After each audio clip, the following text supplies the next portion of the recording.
Hi there! It's the very start of filming season for House of the Dragon Season 3, which will extend through October. But in the past few weeks, we've had spy photos of new set construction, we've had table reads by the cast, and that big Emmys for Your Consideration panel last week, with all the cast and Ryan Condal, the showrunner, at which he gave the first real comments about the structure of Season 3, that it'll cover 4 major events from the books. Now, I already spent other videos showing my work, going over in a lot of detail my analysis on what I think those events are, and now with that in hand, cross-referenced with other casting info that came out, in this video, I'm going to present my first, very loose, rough draft of a theoretical episode-by-episode outline for Season 3. I can't stress this enough. This is not a real season outline. I am not concrete 100% on this. People are probably already typing in the comments section. No, it's just after getting the first pre-production vague news about it, I wanted to share with you guys a snapshot of my current mental state.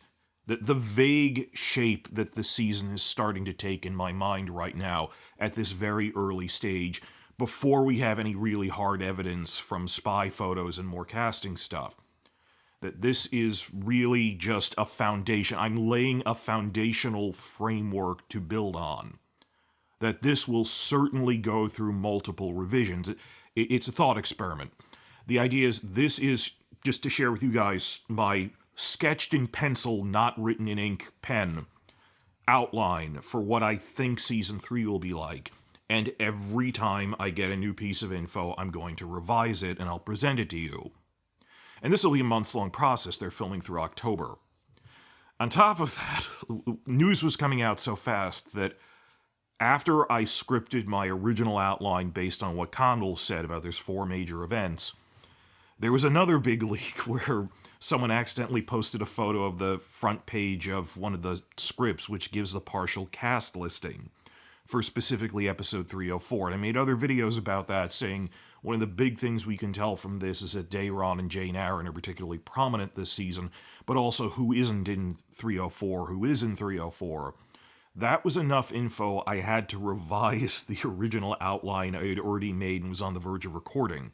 And I realized this is actually a great opportunity, that rather than, I have to rewrite the whole thing and throw it out, like I did revise it, but I want to show you that revision process, that the beginning of this video, I'm going to go over the outline as I perceived it in the aftermath of what Condal said. And I'll walk you through, and this is how we have to revise it in light of the script casting list. So just give you an idea of, it's not just wish listing or blind guessing. There is logical deduction to this and a process of, it's a puzzle. It's, well, this piece doesn't fit here, therefore we must put it earlier here. This piece should go better there by process of elimination and so forth. And some things we only know in broad strokes, so I can't assign them to an episode. Like, I don't know what episodes Rhaena is doing anything. And I'm 99.9% that they have merged Rhaena with Nettles, and that's a whole other conversation there. But Helena, I already made a separate video on. Condal very strongly hinted that he's going to show Helena has a Valyrian glass candle, which is a major lore dump from the books. It's exciting, but I have no idea what episode she could be doing it in. So that's just at some point vague things in the background. You understand from experience working on the Game of Thrones stuff, certain things can be pushed between episodes that aren't, this definitely has to happen before that episode, when they're in different storylines in other parts of the continent. So this is just a rough guess. Well, I'll give a quick summary of the conclusions from the evidence we got already. That Condal said there are 4 major events, by which he apparently meant action set pieces that they're bringing to life, because he described building things for them. We confirmed the first one is Battle of the Gullet, And it's confirmed they're building sets for Tumbleton. They've cast House Footley of Tumbleton. We're getting Tumbleton this year. And I suspect that Tumbleton will be the season finale cliffhanger. I don't think it's going beyond that, because then it would add up to more than 5 big events. On from that, the fall of King's Landing is definitely in Season 3. It has to be. It's just a question of, is that one of the things Condell considers a major event? Are they devoting a lot of focus to it? I think they'd have to. So I'm 99% sure that that is the third of the big events, not chronologically, just I'm going down my list here by probability. So what's the fourth one? Again, fourth chronologically is Tumbleton, but the fourth big event, I'm 90%, 85%-ish, but I'm reasonably sure would be the Battle by the Lakeshore, which is the biggest land battle of the entire war and the culmination of the Riverlands storyline. And I concluded this in my earlier video primarily due to the principle of Chekhov's gun, that they spent so much time in Season 2 setting up the Riverlands front of the war, Daemon gathering the armies of the Riverlords at Harrenhal, the Stark army passing south through the Twins, Jace had to negotiate with the Freys to get the Stark army, and then that big sequence of the Lannister army marching from the west at Golden Tooth. They didn't need to make those scenes if Lakeshore would be mostly off-screen, that there was enough setup for it that it would be bizarre if they didn't treat it as a major on-screen event.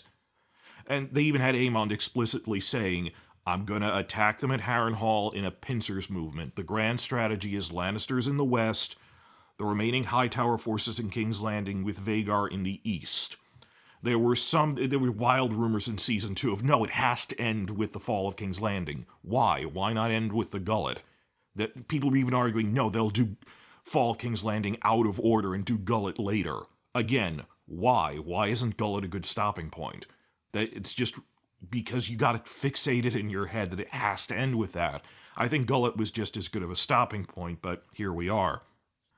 But at the time, there were people arguing, no, they're going to cut out the whole thing, that they make a feint, that they defeat in detail, that they focus, because they're outnumbered, Rhaenyra's army focuses all of its men against the Lannister pincer to avoid the Criston Cole Aemond pincer.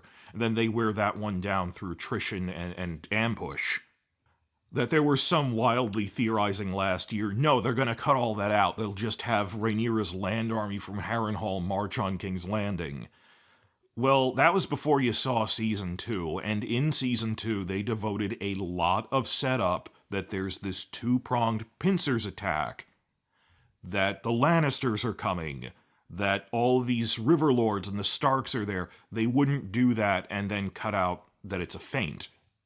So I think that's going to happen much as it did in the books, just because there's so much setup already now that we're looking back on what happened in Season 2. This much time and effort was devoted to it. And like I said, the good news is that, by definition, any so-called major set-piece event will be hard to keep hidden while they're filming it. That, by definition, it's something we're probably going to get spy photos for, all 4 of these things. Remember how much spy footage we got for the Battle of Rook's Rest? Not photos. Detailed footage. What they can do with drones these days. But so the good thing is we're not going to have to wait all the way until the Season 3 premiere in 2026 to know this. I don't think we'll even have to wait until fall. Like, when they're filming this, most of the exterior stuff in Wales will be in May, and Surrey is where they usually film battle scenes. That's probably when they're doing similar stuff. But by this summer, months, maybe even weeks from now, we will be getting detailed spy photos of, oh, there's a guy with a Tarly sigil on his shield. Clearly the Battle of Honeywine is included. We won't have to wait that long to get detailed spy photos of the major events. It's the character one-on-ones behind the scenes that are harder for us to get spy stuff for, but there are other battles beyond these 4 we might get, just not treated as major set pieces. Which is fine. Even I would say, no, devote those resources to the main battle. Thing is, it's a matter of degree how much we'll see them. I do think we'll get a decent amount of time on the Battle of the Honeywine. A decent amount relative to its importance, more getting the story point across, but You could tell the story of the Battle of the Honeywine with stock footage of Hightower soldiers, columns, intercut with some guys carrying Tarly and Beesbury shields, then add in some CGI of Targaryen, the blue dragon ridden by Daeron flying around. It could last all of 2 minutes, a little smaller than the Stepstones battle in Season 1, and would still convey the story points. I think a lot more of it would be after action, like you'd see a few beats of the battle, a little action, be pleasant. Then a lot more would be Daeron and Ormond discussing what happened in the aftermath and their war tent. That's fine, that's TV, I understand that. I'd be happy they included it all. We thought it'd be cut for a while. I really think they're going to treat Battle of the Honeywine as an on-screen event, though, not purely off-screen, because just logically, it's a great way to prominently introduce this new character who, due to plot mechanics, is being introduced late in the show, that Alicent has this third son. What do you think they're going to do? Have him pop in and go off screen, I just won a battle, I'm amazing. No, the way you do this is you have Season 1, you have Daemon make a death run against the Crab Feeder's entire army to convince the audience. It's a shorthand way of saying this guy's a really good warrior.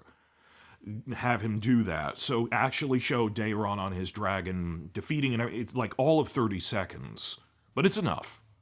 So I don't think it'll be a set piece, but I think we're getting it. Battle of the Honeywine. A decent amount. I'm satisfied. I understand there are restrictions. I mean, the Battle of the Blackwater that lives in my head from the books is a lot bigger and more detailed than the one we got in Season 2 of Game of Thrones, but I still thought it was good in Game of Thrones and covered most of the essentials of it. Another issue is I think we're going to get Butcher's Ball, the battle in which Criston Cole dies, but in-universe it's a slaughter. I mean, they're harassed, they're starving, their supply lines are cut, they're out of formation, and they're just cut down. I think we're getting that because, mentally picturing this, I talked about in the other video, Criston gets shot full of arrows, then you see black soldiers from the Stark and Riverlord armies rushing towards the camera, then quick cut to piles of Greens dead, among them Criston. That's really what Butcher's Ball is. It doesn't need to be a 20-minute thing on the scale of Rook's Rest. It could be all of 2 minutes of Criston's death scene, really, more than a focus. I think we're getting that. And as I'll explain, I don't think they're merging that with Lakeshore. I think they are treating that as a distinct event based on some evidence that came out. But there is a question of the Riverlands campaign, because it is the main campaign front of the war. I'm thinking in terms of American Civil War campaigns, that it isn't just the Gettysburg Battle or the Battle of Antietam, that there's probing attacks and smaller battles leading up to the main battle. A campaign is different from a battle. Looking at war maps like that. But there are 3 major beats. There's other stuff like Acorn Hall I don't need to do, but 3 major beats to the Riverlands campaign. Battle of Red Fork, when the Lannisters force a crossing over the river into the Riverlands, and they actually do it pretty smartly by let's have our best picked knights shed their armor, which is too heavy to swim in, have them swim upstream and attack the enemy from the rear to finally force a passing. That was actually pretty smart. There's the Battle of Red Fork when they force their way in, which even I would say shouldn't be that big of a battle on screen, but I'd like it to be a distinct event. Then the climax, which is the Battle of the Lakeshore, the fish feed. It's a meat grinder. It's the biggest land battle of the war. And then the sad epilogue of Criston's remaining forces getting wiped out at Butcher's Ball. I do think Butcher's Ball be a separate event. It is an open question whether they might merge Red Fork with Lakeshore. I wouldn't be totally against that either, just for time constraints and stuff. That within my outline here, I'm still saying I think we'll very briefly see that less than Honeywine. The Honeywine I'm pretty sure we'd get as a distinct event because they need to show off Daeron prominently to introduce him. To impact on the audience, this guy is cool, he's brave, he saved his men, he saved the battle. Red Fork may or may not be condensed, and that's not really a problem for me. But that's a very specific question. Will Red Fork be separate from Fish Feed? I'm not really sure. Most of this is broad stroke stuff. So that's the summary of the 4 major events that I think Condell was talking about. Chronological order, Gullet, Fall of King's Landing, Lakeshore, maybe those to her interposed Lakeshore and Fall of King's Landing because they're in different parts of the continent, and that the season ends with Tumbleton. And remember, this is outline version 1.0, purely based on what Condell said at the For Your Consideration panel, which I will then later in the video revise with version 1.1 and show you my process here. Episode 1, Battle of the Gullet. They said this, we know this. It's going to start the season, major set piece, and I penciled in Battle of the Red Fork might be episode 1 or 2 or not at all, like I just explained. Then what I thought was that episode 2 would be Battle of the Honeywine, and episode 3 would be Fall of King's Landing as a major set piece, because in the book, it's a plot point that the Gullet and the Honeywine happen within 2 weeks of each other, and it's such a double blow to Rhaenyra that it makes her backed into a corner enough that she is willing to make a gamble on an all-or-nothing attack on King's Landing. That Honeywine, they lost the Reach with that was Daeron's army defeating the Lords of the Northern Reach who declared for Rhaenyra. The Gullet, they technically won. They knocked the Triarchy out of the war, destroyed 2/3 of their ships, they never come back, but the Velaryons lost 1/3 of their fleet and Jace is dead. So this was a hard one. They consider it a draw. It was just one of those meat grinder things, like I said. But they're so desperate after that, particularly because we lost Jace, means we lost a dragon, too, that Honeywine needs to come before Fall of King's Landing as a motivator for it. They might choose to go out of order on that. I am not ruling that out. I'm just saying, up until now, I think they're generally going to present Gullet, Honeywine, then King's Landing. Could they put Fall of King's Landing at the end of episode 2? Maybe like the first 10 minutes are Honeywine because it's brief, and then most of the episode is Fall of King's Landing. They might do that. For the moment, I don't think so, because they need an aftermath episode to give people time to react to Jace's death. So again, that's why this is all placeholder, but theoretically, this is my first revision I'm laying out, before we start changing it with those questions. Episode 1 is Gullet, 2, Honeywine and reactions to Gullet, 3 is the Fall of King's Landing. And then in Outline 1.0, I said that episode 4 would then be the battle by the Lakeshore, because those two events happen relatively close, that the whole point is to trick Aemond, that lure him out to Harrenhal, so that the Velaryon fleet plus dragons, a skeleton force of men plus dragons, can take King's Landing behind him, while the land army of the Blacks rushes west to defeat the Lannisters before Vhagar can even know what's going on. So they have to happen back to back to maintain that there wasn't time for Aemond to react to something like that, this sleight of hand. This, of course, is a major set piece. Then I thought episode 5 would be Rhaenyra consolidates her position in King's Landing, that she confronts Alicent, that Aemond realizes what happened and he slaughters the Strongs, that he kills Simon Strong and every other member of the Strongs, and he piles up their heads down to the last grandchild, wiping them out. Then he abandons Kristen's army and flies off with Alice Rivers. And Kristen's retreat is harassed, and at the end of the episode, all of them, including Kristen, die in the Butcher's Ball, because it's relatively short, it'll only take like 5 minutes. Episode 6, and this is more of a shorthand. Well, like I said, episode 8 is Battle of Tumbleton. I'm a little fuzzier on what's going on in episode 6-ish, because the back half of season 3, one way or another, will be covering what I call deepening difficulties for Rhaenyra, which is 4 things: that the war doesn't end when they take the capital, and they actually realize the war is stalemated because their forces are exhausted, that Rhaenyra has more dragons and she has a bigger navy, naval supremacy, but they say at the beginning the Greens have more money and they have more men. They have the most populous regions of the 7 kingdoms, they have the biggest land armies. because the Greens are the core of the Greens is the High Towers and Lannisters, Old Town and Lannisport, these coastal elites that disproportionately look at a map and go, well, the rest of Westeros is so much bigger. Well, yeah, it's flyover country. All the river lords put together are barely equal to what the High Towers can do, that they are really rich and have a big population in these coastal cities. So it sort of balances out, but they say at the beginning they also absconded with the royal treasury, so they can hire mercenaries and stuff. So in the book, eventually the Greens' advantages in numbers and money start to come to bear.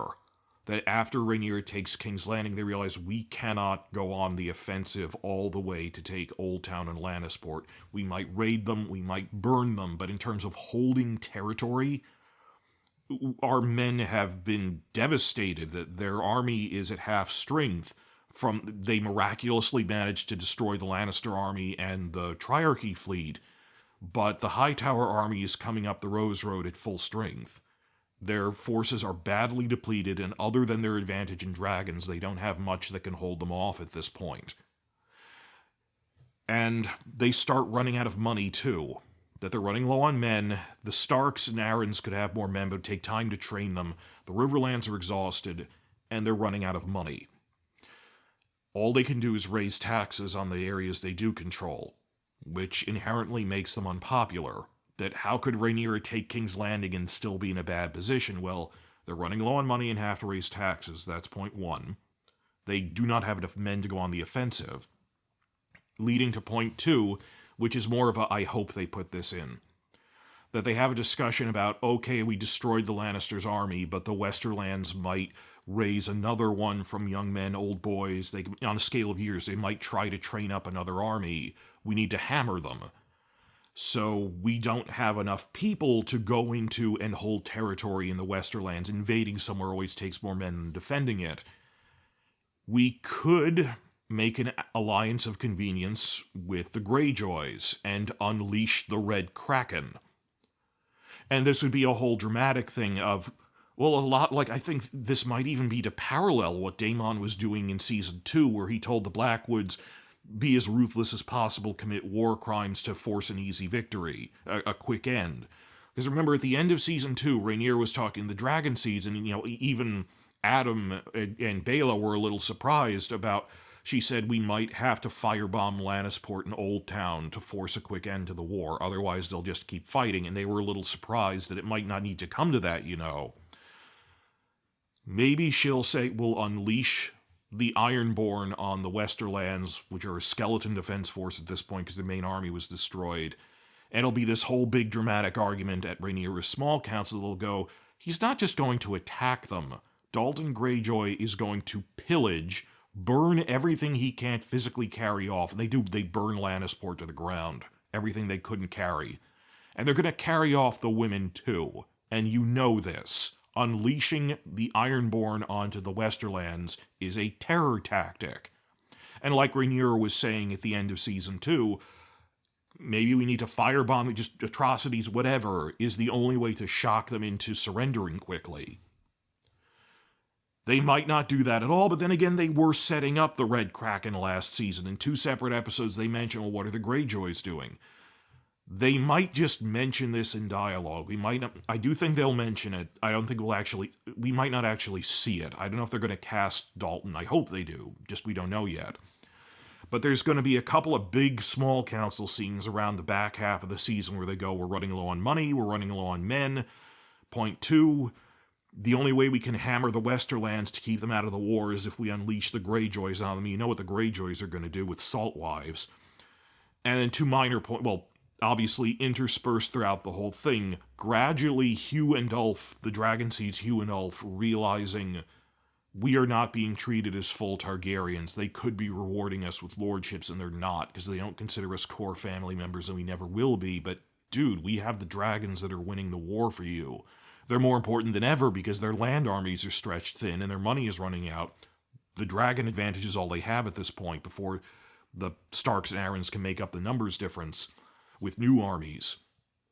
A 4th thing I hope they do, because it would take 1 scene for 5 minutes and that would be the end of it, is that thing from the book with the Rosbys and Stokeworths, where after, because a couple of lords have died in the war already, There's succession conflicts, rival claims for the succession of the places where lords died, like the Darklands. And in some cases, it's male heirs saying, I should come before the female one, male preference and everything. And there's this whole point where in the book where Rhaenyra has an argument with Corlys where they realize, well, Viserys changed royal succession law. That's one family. But you do realize if you changed it to be like Dorne, to be like gender-blind inheritance across all of Westeros for hundreds of noble families, if you go down to the third-tier vassals, over 100 major vassals, more than that for the minor ones, we would have literally dozens of localized succession conflicts. If you suddenly said gender-blind inheritance, that this is reality, that like a lot of like what Martin's written about, like in Slaver's Bay, Daenerys can't just flip a switch and wave a magic wand and restructure society and everyone agrees to it. That even sitting on the Iron Throne, Rhaenyra does, and at the height of her power, Rhaenyra cannot pragmatically change to gender-blind inheritance law like that. So I think this will be all 5 minutes of a scene because it's lifted straight from the book, with her arguing with Corlys and Rhaenyra feeling like a hypocrite for, I can't change this. So understand I wrote this as episode 6 on my chart here, the deepening difficulties for Rhaenyra's side as they're running out of resources. But that could be spread out over a couple of episodes in the back half. Episode 8 is probably Battle of Tumbleton. I penciled in episode 7 would be, and this could be episode 6, I'm just leaving it as episode 7. The conceptual episode they described that is mostly character-driven. And they didn't actually specify it's about one character. Some speculated it would be focusing on Daeron. That might actually be what episode 2 is like. I just doubt it. But I'm leaving that possibility open. That's another rival outline we could have. What I think they're doing is Aegon in exile. Like a whole episode mostly devoted to Aegon bonding, finding that Sunfire is alive, bonding with it, healing with him, gaining some of his strength back, and showing that he's getting smarter and more cunning because he has to rely on his wits, because he's not an inherently stupid person, he's just inexperienced. So like an episode focused on Aegon. Leaving it open that maybe episode 2 was what they consider the... It's not that different from a regular one. Why would they stress, well, it's so different when it's just, it's focused on Daeron? Maybe. That is what I thought the season outline would be like as a mental snapshot after that panel, but before we got that script cast list leak. And I have to make revisions because of that. And rather than hide this and re-record it from scratch, I'm going to share with you my mental framework, my strategy here for the revision process and how this works. So that was outline version 1.0. This is version 1.1, the leak casting list version, specifically for episode 4 of season 3. Biggest difference, I'll start with my conclusions, is that we need to swap the events of episodes 4 and 5. That originally I thought the battle by the lakeshore was around episode 4, but from the leak for episode 4, so much of it appears to be the immediate aftermath of the fall of King's Landing that I still think that must be episode 3. If it was episode 2, we wouldn't still be dealing with these repercussions 2 episodes later. This also means that Butcher's Ball is probably later in the season than I originally thought it would be, but let me walk you through my conclusions how I got here. First off, originally I thought Lakeshore was episode 4, but Oscar Tully would appear in an episode that Lakeshore was in. He's in that storyline. And granted, this list doesn't go up past 50. There are other characters, it does go up to over 100. But Oscar Tully was ranked 40 last year. If he was in episode 4, we would have known it from this leak, and he isn't. So the Riverlands storyline is not in episode 4. But at the same time, we're seeing other characters that only join Rhaenyra after the fall of the city. That we see Adrian Redford, who joins her Queensguard. We see Torrin Manderley, who takes a ship from White Harbor there. And we see Jane Arryn. And like I said in the Jane Arryn video I made, that I suspect Jane Arryn might even come with them, because think about it, Torrin Manderley takes a ship south from White Harbor, past the Vale and its port city Gulltown, to King's Landing. Why not have, in the TV version, condense things so that Jane Arryn joins his ship at Gulltown? They pick her up and she comes to King's Landing to have face-to-face scenes with Rhaenyra, because in a book you can have characters corresponding through text and letters that in a show you need to do with conversations. I understand that. And I actually think it's a better idea for the purposes of television. So even if that isn't true for Jane Arryn, the fact that Adrian Redfort and Torrin Manderley are in this is the aftermath of the fall of the city. Also, Baela isn't in this because she stayed behind at Dragonstone. So that's what's going on there. Another factor, and this gave me a lot of puzzlement, is, curiously, as others have noticed, what jumps out at you is Aemond is not in this episode. Aemond isn't in it, but Alice Rivers is. Think on that. At a certain point, Alice Rivers would be in every scene Aemond is in, that she becomes his lover. But he's not in this. At the same time, Simon Strong isn't in it, which is also weird. That after Aemond arrives at Harrenhal to find the Riverlord armies are gone and they fooled him, he kills Simon in a rage. But if Simon is not here because Aemond killed him already, then left, he would have taken Alice with him. Probably linked to this as well, notice that Kristen Cole and Gwaine Hightower are in this episode. That means they are not combining Butcher's Ball with the Lakeshore. Again, Oscar Tully would be at the Lakeshore. He isn't in this episode. And for that matter, I think we can say with confidence that Butcher's Ball is not in episode 4. Because, again, Oscar Tully is the face of the Riverlords condensed for the TV show. Oscar Tully is probably going to be at the TV version of the Butcher's Ball. The fact that he isn't in this episode means this is the Butcher's Ball. Puzzling over this in my mind, trying to fit all the pieces together. My speculation is that in episode 4, we're going to get a quick checking in scene. You know how they do that where it's not really a set piece scene, it's just someone reacts to something to set up that they'll be doing more with it the next episode? They were going to get a quick scene in episode 4 of Kristen and Gwaine arriving with their land army at Harrenhal for all of 30 seconds, not a long scene, arriving only to be stunned to find it empty, except for the Strongs, but for only Alice to walk out and have like one line of dialogue saying, everyone left. That Simon Strong would still be alive. You know, just because he isn't in this doesn't mean he is dead yet. He might just be off screen because for 30 seconds it wasn't worth having the character in it.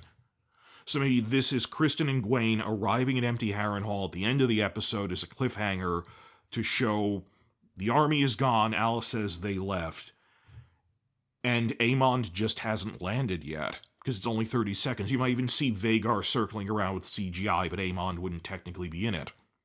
And in turn, I think episode 5 would then show Aemond landing and killing Simon Strong, and then the bulk of episode 5 is the battle by the Lakeshore. Let's think on that. If Lakeshore isn't episode 4, would it be episode 3 or would it be episode 5? Just by process of elimination of where's there space for it. It is not episode 4 as I originally thought. Well, it would seem logical that if they have these major set pieces from the story, they have an aftermath episode where everyone processes it. Like I said, you have, again, they might not be doing it the logical way I'm doing it, but if I was doing this, Battle of the Gullet is episode 1. Episode 2 is aftermath, reactions to Jace's death, bit of action with Battle of the Honeywine. Then episode 3 is another one of the second out of the 4 big events, Fall of King's Landing. Then, after the Fall of King's Landing in episode 3, episode 4 is the aftermath, Rhaenyra consolidating your hold on the city. Then, bam, another big, third out of 4 big events, biggest land battle of the war, Battle by the Lakeshore in episode 5. that I'm just doing with it, they're setting up, well, where did the army go? They went west to fight the Lannisters. They fooled you. Even though these 3 episodes are loosely happening at the same time, because the fall of King's Landing, the Lakeshore, and Aemond arriving in Harrenhal happened in rapid succession, roughly the same time. I mean, because think about it, the other option is to have a very front-heavy season. What else could they do? They might have Battle of the Gullet, then Honeywine at the beginning at 2, and then the fall of King's Landing, and then the battle by the Lakeshore in episode 3, and then by episode 4 they're just dealing with the aftermath, and episode 5 they're dealing with Butcher's Ball. That seems way too front-heavy. Then they'd have episodes without much to do, that they don't tend to work like that. So I think it's Gullet, Honeywine, fall of King's Landing. Episode 4 we know is probably the consolidating hold on King's Landing, ends with Harrenhal is empty. Episode 5 starts with them realizing we were duped. Aemond kills Simon, and then the rest of the episode, the bulk of it, is the battle by the Lakeshore. This in turn implies that they're not combining Butcher's Ball with Lakeshore, that they're treating that as separate. If Kristen and Gwaine arrive at empty Harrenhal, we're getting Butcher's Ball. For all of 5 minutes, it's not a big sequence, but they're treating it as separate. That's through episode 5. I have a good feel for the general beats of the season, and I'm pretty sure episode 8 would be Tumbleton to skip ahead in this new revised outline. I will admit that the back half of the season is a little fuzzy to me. Well, back half. I know through 5 and I know 8.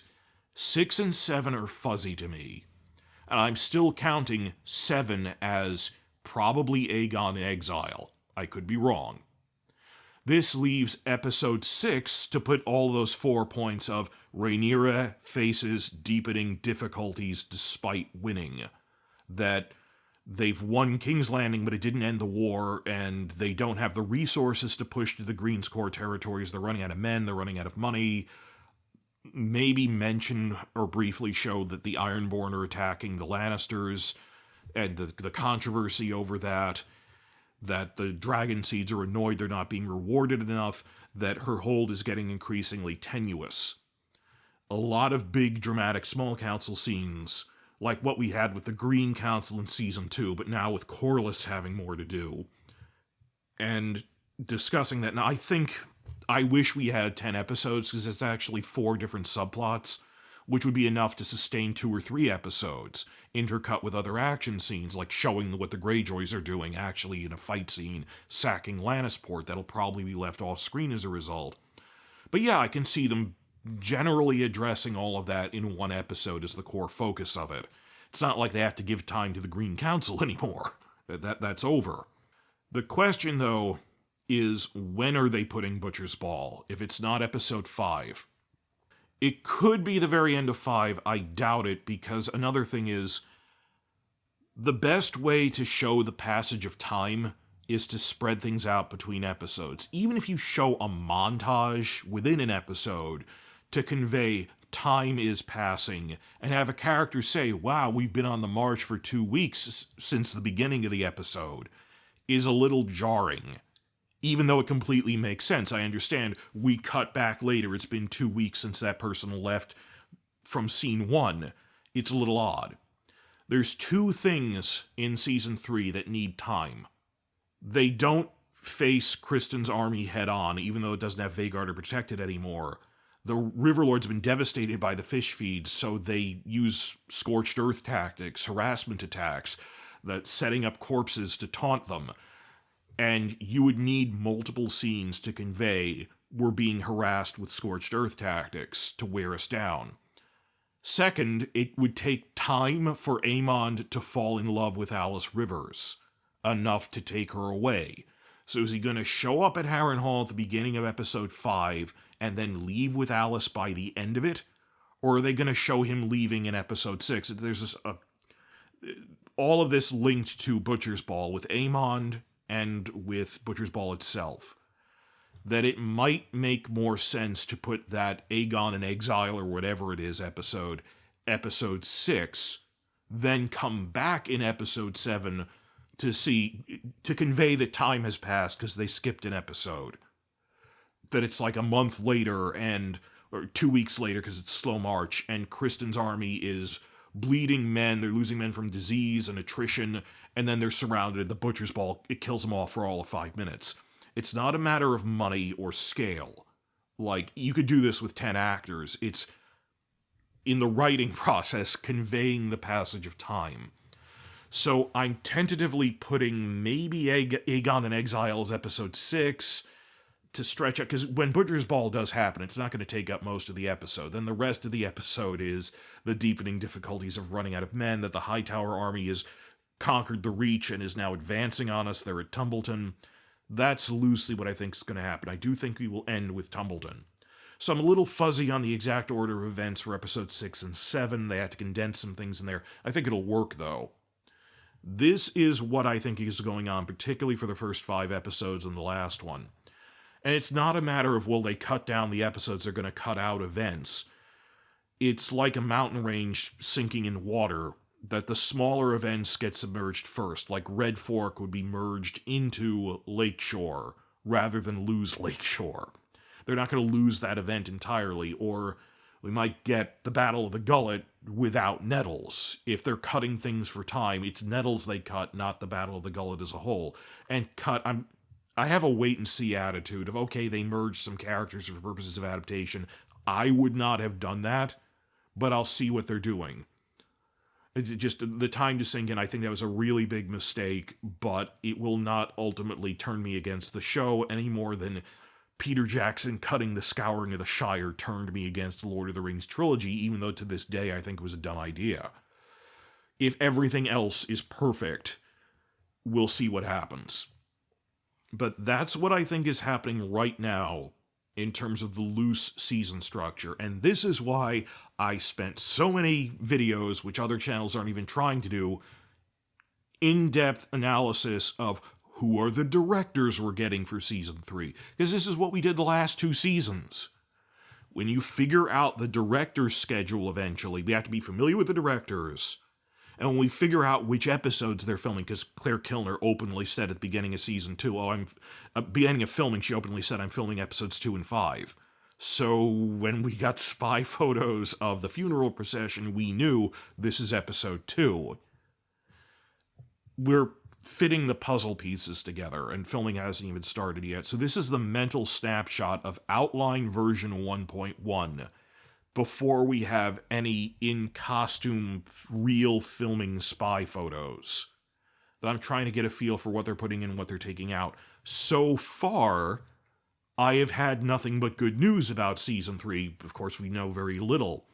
But in terms of, wow, Daeron is actually going to be more prominent than we thought. Jane Arryn will be more prominent.